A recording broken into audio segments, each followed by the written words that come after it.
안녕하세요. 반갑습니다. 참나TV의 박다영입니다.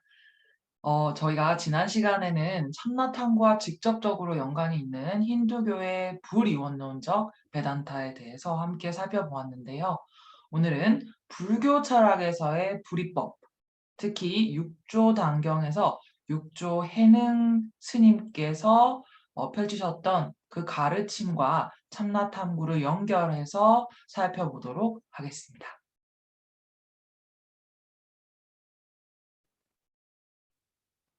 우선 붓다, 그러니까 부처님께서는 2600년 전에 그의 제자였던 수고리와 함께 그 어, 이야기를 주고받으면서 설법을 하셨는데, 이 내용이 이제 금강경에 담겨져 있습니다.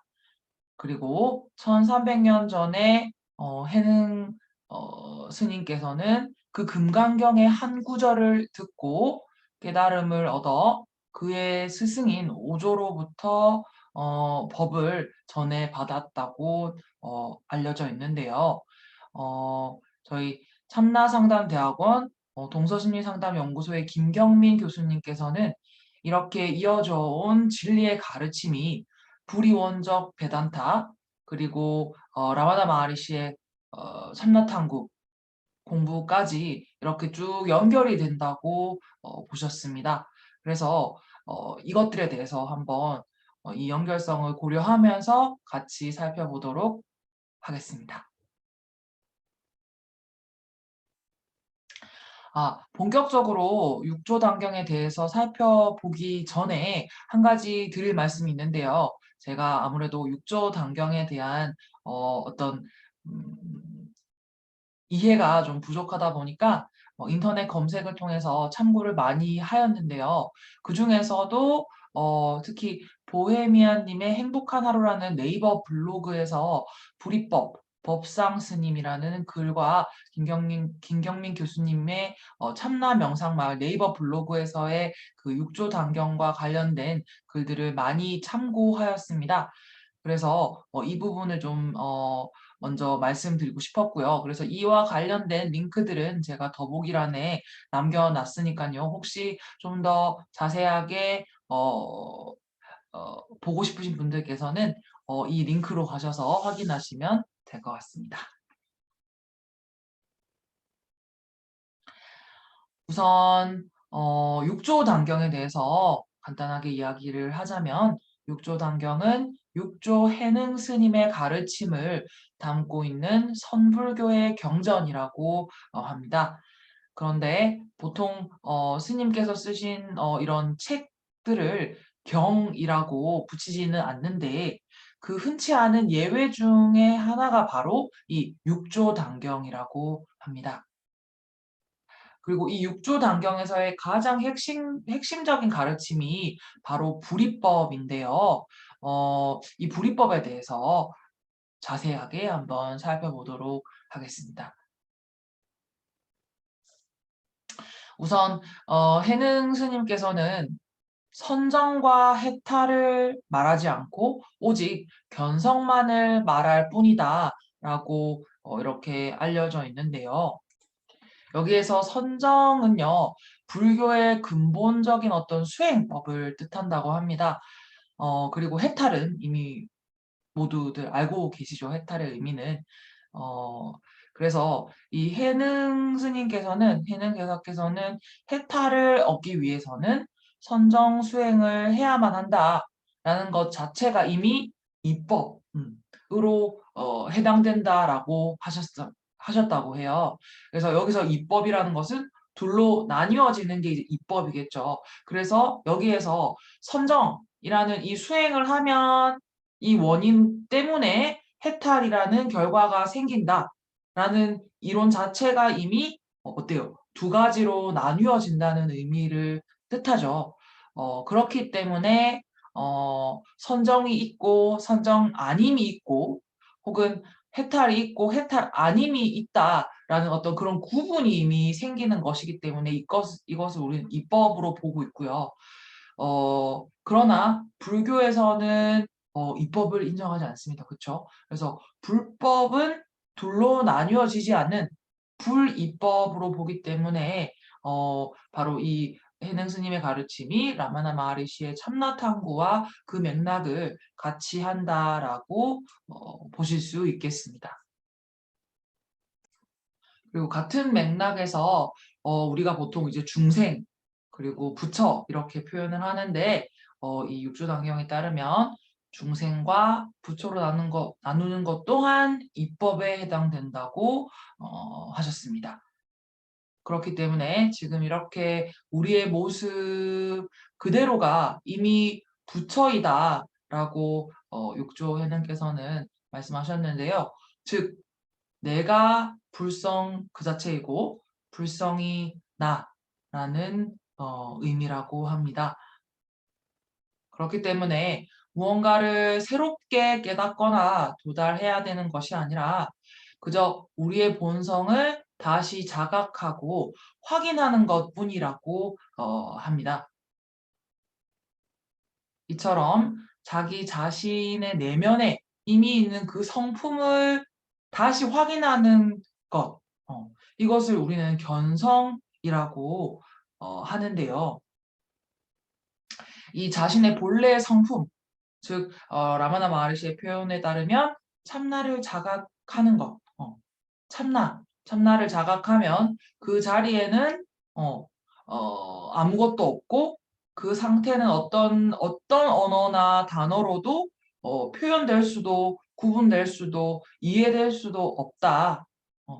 그리고 이 상태가 바로 불교에서 이야기하는 공이라고 합니다. 그래서 우리가 뭔가를 열심히 해서 새로 깨닫는다는 것은, 새로 얻는다는 것은 뭐예요? 내가 이미 가지고 있는 것이 아니라 새로운 것을 득하는 거죠. 그렇다면 그것을 다시 잃을 수도 있다는 이야기입니다. 그래서 이 불이법에서는 우리가 어떤 새로운 것을 취하는 것이 아니라 이미 내 안에 그 불성이 있고 단지 그 불성을 자각하는 것이 바로 불이법이다라고 이해할 수 있겠습니다. 그래서 이와 관련된 부분들을 6조 단경에서 살펴볼 텐데요. 간단하게.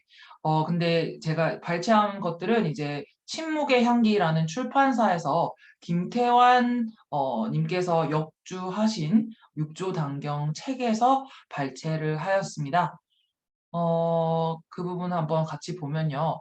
이제 그 6조 단경에서 자기의 본래 마음을 알고 자기의 본성을 보기만 하면 움직임도 없고 고요함도 없고 태어남도 없고 사라짐도 없고 오는 것도 없고 가는 것도 없고 옳은 것도 그른 것도 없으며 머무르는 것 그리고 가는 것도 없다라고 나와 있습니다. 아마 이 상태가 앞서 제가 잠깐 이야기했던 그 공의 상태를 어, 잘 설명해주는 구절이 아닐까 싶은데요.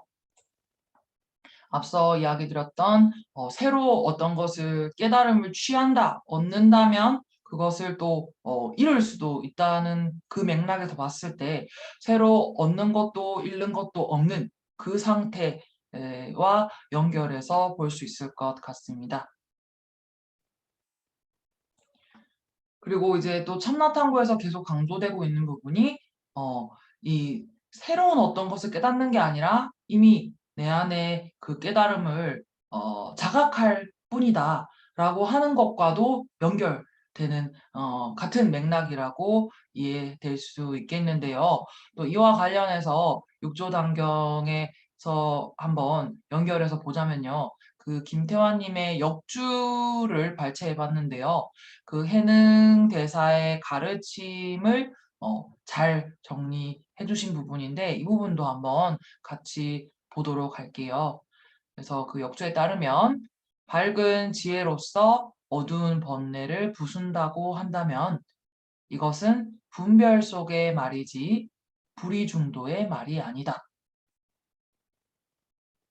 자성에는 번뇌와 해탈의 다름이 없고 범부와 부처의 다름이 없고 선정이 따로 없고 안팎이 없고 오고 감이 없고 생기고 사라짐이 없이 늘 한결같다 라고 이렇게 정리를 하셨습니다.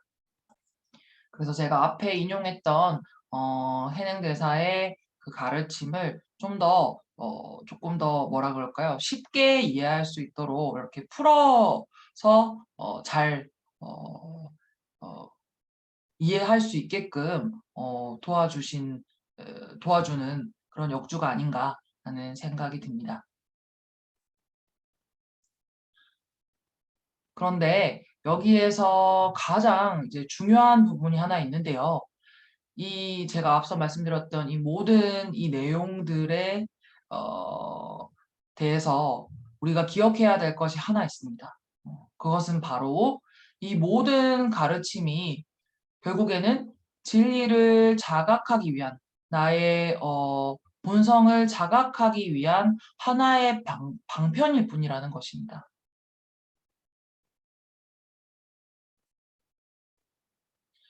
법상 스님의 말씀에 따르면 육조 해능의 가르침에서 선정과 해탈은 방편이며 부처와 깨달음도 방편이라는 것을 알아야 한다고 강조하셨습니다.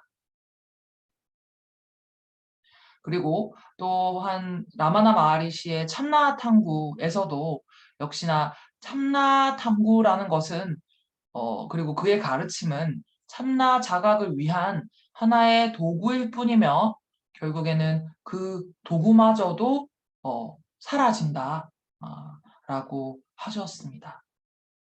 그래서 이 부분을 어, 우리가 이 자각을 위해서 이 도구를 들고 활용을 하고 가지만은 그것에 쓰임이 다하게 되면 이제는 결국에는 그 방편을 내려놓는 것.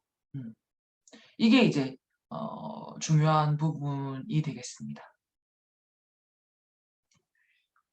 네, 이렇게 해서 오늘은 육조해능의 불이법에 대해서 함께 살펴봤는데요.